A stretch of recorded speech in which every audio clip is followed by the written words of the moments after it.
Hello दोस्तों, मैं हूं आपका अपना संस्कार। इसमें सामने अपने हैं मारुति सुजुकी स्विफ्ट। वैसे इस फेस को किसी इंट्रोडक्शन की जरूरत नहीं, क्योंकि सालों हो चुके हैं स्विफ्ट को आते हुए। अपने लिए एक अलग जगह बनाई हुई है इस गाड़ी ने। धीरे धीरे कंपनी को भी ये फील हुआ कि भाई अब ज़्यादा से ज़्यादा चीज़ें कम से कम कीमत में लोगों को देनी है। इसीलिए इन्होंने इसके बेस मॉडल जो कि अपने सामने खड़ा हुआ है, इसमें से 5,80,000 रुपये कीमत में आपको वो सारी चीज़ें दे रखी हैं जो कि कहीं ना कहीं पहले VXI वेरिएंट में आती थी। एक एक करके सारी चीज़ों की बात कर लेते हैं कि क्यों आखिर इतनी जल्दी सेल्स इसकी ऐसे बढ़ती जा रही है। भाई पिछले महीने की बात करो 17,500 से ऊपर यूनिट, फिर उसके बाद उससे पिछले महीने की बात करो वहाँ भी 17,000 यूनिट। भाई कम नंबर नहीं होता। धीरे धीरे करके इसकी सेल्स उठी हैं। जो लोगों को पहले शिकायतें होती थी इसके 3 सिलेंडर इंजन से, उन्होंने अब इस इंजन को देखा है रियल लाइफ में, और जो माइलेज दे रहा है उससे लोग खुश हो गए। वाकई में इसकी तरफ मुड़ने लगे हैं दोबारा से। एक एक करके सारी चीज़ें बता देता हूँ। बेस मॉडल है, LXI नाम से आता है। कीमत है 5,79,900 रुपये एक शोरूम। और मैं हूँ इस समय काम मारुति सुजुकी एरिना शोरूम है नैनीताल मोटर हल्द्वानी में। यहाँ पर ही आपको पड़ रही है लगभग कितने की, आप 6,60,000 रुपये की पकड़ लो। चलो भाई, जैसे ही हम इसके सामने आते हैं तो आपको मिलता है बेस मॉडल में भी यहाँ पर ये फेस, जो कि पूरा का पूरा जो ग्रिल देख रहे हो सब कुछ पियानो ब्लैक, ग्लॉसी ब्लैक में आपको मिल जाती है।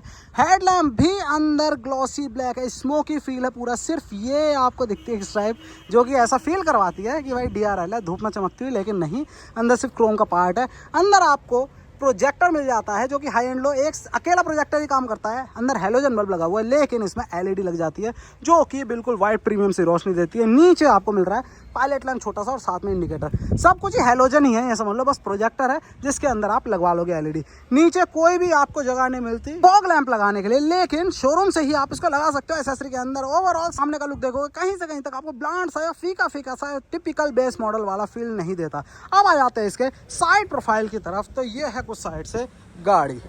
लंबाई आपको बलिनो वाला जो सेगमेंट है उससे थोड़ी सी कम मिलेगी। भाई उसके आसपास ही है। कितना मोटा 3850 mm की इसकी आपको लेंथ मिल जाती है, 3.85 मीटर के अराउंड। और उसके साथ व्हील बेस देखोगे वो आपको मिल रहा है 2450 mm का, 2450 mm। आ जाते हैं व्हील्स की तरफ। तो बेस मॉडल है, इसीलिए आपको इस तरह के सिल्वर कलर के रिम मिल रहे हैं। बाकी हब कैप आपको यहाँ पर मिल जाती है, सेंटर कैप। और अगर साइज़ की बात करें तो आपको मिल रहा है ये 165/80 R14। 14 इंच में है। ABS, EBD, ESP, traction control, hill hold control सब कुछ आपको मिल जा रहा है, क्योंकि डिस्क ब्रेक अगले व्हील में है। फेंडर पे आपको मिल रहा है यहाँ पर इंडिकेटर और साथ में मिरर। ये थोड़ा सा बस एक कमी सी रह जाती है, छोटी सी। अब टिपिकली ये कहें बेस मॉडल वाला फील है तो यहाँ से आपको मिलता है। आपको जो मिरर हैं वो बाहर से ही एडजस्ट करने हैं, ये ऐसे करके। अंदर से एडजस्टमेंट का कोई नहीं है, लेकिन एक ही काम होता है भाई, मारुति है तो बाहर वाला तुरंत आपको कहता है आफ्टर मार्केट में कि भाई लगवा लो। ऊपर वाले मिरर इसमें लग जाते हैं और आप टेंशन फ्री हो जाते हो। ओवरऑल दोनों चीज़ें आपको ब्लैक आउट मिलती हैं। बाकी पूरा का पूरा फील जो है, ये जो आ रही है ना शोल्डर लाइन, ये आपको ज़बरदस्त सा दे देती है। पीछे देखो पूरी 360 डिग्री में नाच जाती है। बाकी ग्राउंड क्लियरेंस आपको मिल रहा है इसमें कितना, 163 mm का, जो कि सुनने में कम लगता है, लेकिन जब चलाते हैं, मैंने खुद डिज़ायर चलाई है भाई, बिल्कुल आज तक कहीं नहीं लगी गाड़ी। ये चीज़ मुझे अच्छी लगी, क्योंकि सस्पेंशन सेटअप अच्छा है, बीच में है, कहीं भी झटके के बाद नीचे दब के अगला हिस्सा लगता नहीं है। ठीक, बाकी सारी चीज़ें हो ही गई ऑलमोस्ट। साइड प्रोफाइल में यहाँ पर आ जाते हैं फ्यूल फिलर कैप, आपको मिल रहा है 37 लीटर का, 37 लीटर का। चलो भाई आ जाते हैं रियर प्रोफाइल की तरफ। लेकिन रियर से एक चीज़ जो लोगों को काफ़ी अच्छी लगती है वो तो आपको दिखा दूँ मैं। यहाँ से इसको हम करते हैं ऑन, और अब देखो इस तरह से आपको रात के टाइम दोनों की दोनों ये C शेप्ड में ट्यूब्स जलती हुई दिखेंगी। ये है रियर का लुक। और ब्रेक दबेगी तो यहाँ पर ये देख रहे हो, ये रेड कलर में LED, उसके साथ यहाँ पर अपना है रिवर्स लैंप, और साथ में हो गया इंडिकेटर। 1 2 3 4 पॉइंट मिल रहा है। रिवर्स पार्किंग सेंसर स्विफ्ट के अलावा कोई भी वेरिएंट की बैजिंग नहीं है। बेस मॉडल में भी आपको मिल जाते हैं पीछे। बेसिकली जो नेक्सा में फीचर मिलते थे ना स्टैंडर्ड बेस मॉडल, वही इसमें डाल दिए हैं हम। अब देख रहे हो पीछे डिफॉगर मिल रहा है, हैमर स्टॉप लैंप मिल रहा है, ऊपर पावर एंटीना भी मिल रहा है। बाकी यहाँ पर हो गए बम्पर में 2 रिफ्लेक्टर। ओवरऑल सटल सा डिज़ाइन है, अच्छा सा है, जो सबको पसंद आता है। किसी को छोटी गाड़ी चाहिए या फिर ऐसी गाड़ी चाहिए जो ज़्यादा छोटी ना हो बड़ी ना हो, वो इसकी तरफ बिल्कुल चला जाता है। अब आ जाते हैं कहाँ, अंदर की तरफ। लेकिन अंदर जाने से पहले दोबारा से बता रहा हूँ, ये है अपने पास मारुति सुजुकी स्विफ्ट, जो कि धीरे धीरे सेल्स बढ़ा रही है। अपनी 17,500 यूनिट लास्ट मंथ बिकी है, उससे पिछले महीने में भी 17,000। कीमत 5,80,000 रुपये एक्स शोरूम। और Maruti Suzuki arena showroom Nainital motor आपको पड़ रही है यहाँ पर हल्द्वानी में, उत्तराखंड में, 6,60,000 रुपये की। चलो भाई अंदर का नज़ारा है कुछ ये, ऑल ब्लैक, बिल्कुल डार्क इंटीरियर मिल रहे हैं। चाबी वही टिपिकल मारुति वाली है, और बेस मॉडल में पिक कुछ नहीं मिल रहा। बाकी दोनों रिमोट मिल रहे हैं। सेंट्रल लॉक आप यहीं से कर लोगे। ठीक है, इसको करते हैं ओपन और चाबी लगा देते हैं यहाँ। एक बार शीशे में खोल देता हूँ क्योंकि आग हो रही है, गाड़ी गर्म नहीं हो रही, आग हो रही है। चलो भाई, शीशे खोल दिए भाई, इससे भी उंगली जल रही है। फिलहाल डोर ट्रिम सॉफ्ट टच आपको मिल रहा है, बिल्कुल ऐसा लग रहा है मैं बलिनो का ही बेस मॉडल दिखा रहा हूँ क्योंकि स्टैंडर्ड फीचर सारे वही के वही हैं। ये देखो सब कुछ ब्लैक डॉट सॉफ्ट टच, साथ में यहाँ पर आपको ये डिज़ाइन मिल जाता है, ग्लॉसी नहीं है कुछ भी, चारों पावर विंडो है, driver side auto up auto down है। ठीक, उसके साथ नीचे बॉटल होल्डर और मैप पॉकेट। स्पीकर ग्रिल दे रखी है चारों डोर में, लेकिन स्पीकर नहीं है। मिरर जैसे मैंने आपको बताया चेंज हो जाते हैं, कोई ज़्यादा बड़ा नहीं खर्च आता, 10,000 रुपये के आसपास में। दोनों इलेक्ट्रिकली फोल्डेबल, बिल्कुल भाई, फोल्डिंग भी एडजस्टमेंट भी, यहाँ बटन लग जाता है। बस ये जो कमी है जो आपको फील होगी वो आप पूरी करवा सकते हो यहाँ से। चलो भाई आ जाओ सीट की तरफ। सीट पे इस समय इसमें कवर लगे हुए हैं, ये देखो। और ये मारुति सुजुकी जेन्युइन जो एसेसरी है उसके कवर्स हैं, यहाँ देखो कंपैटिबल हैं एयरबैग्स के, क्योंकि 6 एयरबैग सीट के साइड में, 2 साइड कट हैं, 2 फ्रंट एंड बैग्स आपको बचाने के लिए। चलो यहाँ पर आ गए, कोई भी हाइट एडजस्टमेंट नहीं है क्योंकि बेस मॉडल में मारुति कुछ भी ले लो, इससे ऊपर सेगमेंट भाई वो आ जाता है बलिनो, उसमें भी नहीं है। ठीक है, चलो इसको किया बंद और क्या करें, क्लच दबाया जो कि बहुत सॉफ्ट है, बिल्कुल आराम से। और लो जी, यहाँ पर अपना हो गया इंजन स्टार्ट। ये है पूरा का पूरा लुक, चालू हो गया। हाँ भाई, ठंडी हवा हल्की हल्की आनी शुरू हो चुकी है। टिक टॉक हो गया बंद। स्टीयरिंग का एडजस्टमेंट बिल्कुल टिल्ट है, टेलीस्कोपिक नहीं है, और इस पर भी रैपिंग चढ़ी हुई है एसेसरी में। ठीक है, हॉर्न पीपी वाले 2 टोन में हॉर्न मिल जाते हैं आपको। अब थोड़ा थोड़ा ठंडा होना शुरू हुआ है भाई, इसमें टेम्परेचर नहीं दिख रहा, लेकिन बाहर इस समय मैं अपनी दूसरी गाड़ी से आया हूँ, इस समय 44 डिग्री बाहर टेम्परेचर हो रहा था, बहुत गर्मी है। फिलहाल यहाँ पर पूरी आपको एक स्पेस मिल जाता है, पूरी जगह मिल जाती है, जिसमें आप अपने मनपसंद का एंड्रॉयड प्लेयर टच स्क्रीन वाला लगवा सकते हो। चाहे आप शोरूम से लगवाओ, चाहे आप आफ्टर मार्केट लगवाओ, कैसे भी लगवाओ, मारुति है, कोई टेंशन नहीं होती कंपैटिबिलिटी के लिए, सब कुछ चलता है इसमें भाई। ये पर्सनल एक्सपीरियंस बता रहा हूँ। ठीक है, नीचे आपको यूनिट मिल रही है, एसी यूनिट, बिल्कुल ग्लॉसी ब्लैक है, देखने में लग रहा है भाई ये तो अपने वो है ना ऑटोमेटिक एसी। नहीं भाई, ऑटोमेटिक नहीं है, मैनुअली एसी है, बट डिजिटल एसी है। बीच में जो ऑटो का बटन होता है वो अपना सीधा 1 टच में ही भाई, ये देखो 1 टच में मैक्स, जैसे ऐसे गर्मी है सीधा दबाओ और एक बार में भर। ठीक है, उसके साथ अलग अलग ट्रिम्स दिए हुए हैं जिससे और थोड़ा स्पोर्टी सा फील होता है इंटीरियर। यहाँ देखें तो ये आपको स्पेस मिल जा रहा है।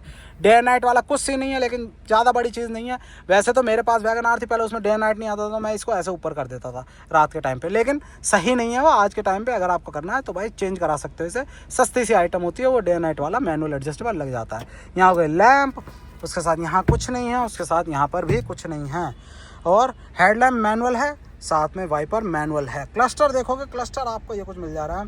ये हो गया टैको, वाह भाई 5000 RPM पे लॉक्ड है आइडल में। उसके साथ यहाँ हो गया टाइम, साथ में सीट बेल्ट है, उनकी वार्निंग्स, यहाँ पर टोटल ओडो और यहाँ फ्यूल गेज, और ये हो गया स्पीडोमीटर। बाकी छोटी छोटी डंडियाँ दे रखी हैं देखो, जो एवरेज है, माइलेज है, रेंज, वो सब कुछ आपको यहाँ दिखा देगा। ठीक है, चलो भाई ये हो गई। और नीचे डेड पैडल आपको मिल जा रहा है, और साथ में भाई ये चीज़ ज़रूरी होती है कि जो क्लच है वो बहुत लाइट रहे, वो बिल्कुल इसमें है। यहाँ पर आपको मिल जा रहा है button engine auto start stop, बिल्कुल आइडल ऑटो स्टार्ट स्टॉप आपको मिल जाता है। यहाँ आपको मिल रहा है बटन जो ट्रैक्शन कंट्रोल है उसको ऑफ करने के लिए, हेडलैम्प के लेवल को ऊपर नीचे यहाँ से करोगे। बाकी उसके साथ ही होगा लीवर, बोनट खोलो, यहाँ से फ्यूल फिलर कैप खोलो। चलो अब मैं आपको दिखा देता हूँ, मेरे नहीं थोड़ा सा आगे करना पड़ेगा मुझे। हाँ अब सही है बिल्कुल, अब मेरे हिसाब से सेट हो चुका है अंदर का माहौल। अब मैं आपको दिखाता हूँ पीछे का स्पेस, क्योंकि जो अपना व्हील बेस है, व्हील बेस ठीक ठाक है इसका, 2450 है, जिसकी वजह से पीछे स्पेस में कोई कमी नहीं होती। फिलहाल पीछे का ट्रिम देखो, पीछे सॉफ्ट टच नहीं है, बॉटल होल्डर ज़रूर मिल जाता है। चलो भाई ये, हाँ ये है पीछे का comfort, under Thai support okay report है, ये देखो ज़रा ये। ठीक है, मेरे हिसाब से ठीक है, मेरे से ऊंचे बंदे होंगे, चाहे मेरी 167 सेंटीमीटर हाइट है तो उसके हिसाब से ओके रिपोर्ट है। बाकी नी रूम, लेग रूम ठीक है, और सॉफ्ट क्लोजर। ठीक, कोई भी पीछे के लिए आपको वो नहीं मिलता, लेकिन हवा पीछे को ज़रूर आ रही है, ज़्यादा देर नहीं लगेगी, पीछे भी कूलिंग हो जाएगी। ठीक है, यहाँ पर बॉटल रखने की जगह है बीच में भी। ठीक, पीछे जो फिक्स्ड हैं वो आपको हेडरेस्ट मिल जाते हैं, बीच में कुछ भी आपको आर्मरेस्ट वगैरह या वो नहीं मिल रहा। चलो अब मैं दिखाता हूँ आपको पीछे का, बाकी हम है ठीक ठाक है। अब देख लो ये आपको मिल जा रहा है यहाँ पर कितने का 256 लीटर के आसपास आपको बूट स्पेस मिल रहा है, जो कि ठीक ठाक है छोटी फैमिली के लिए, कोई दिक्कत नहीं है छोटी गाड़ी के अकॉर्डिंग। और स्पेस और हाँ स्पेस सेवर नहीं है, मैं कह रहा हूँ स्पेस सेवर ना हो कहीं। 160/80 R14 का ही आपको मिल जा रहा है साइज़। नॉर्मली आप चला के बिल्कुल रह सकते हो। और आप इसका एग्जॉस्ट आइडलिंग में सुनो जरा भाई 3 सिलेंडर आया है, बड़ी डुक डुक डुक डुक डुक डुक बड़ा डीप बेस दे रहा है। अब इंजन भी दिखा दें आपको, चलो एक बार बंद कर लेते हैं इसे। अब आपको दिखा देता हूँ बोनट खोल के, कि एक बार बंद कर लेता हूँ यार, क्योंकि माइक वाइक लगा नहीं हुआ मेरी आवाज़ कुछ आएगी नहीं आपको, है ना।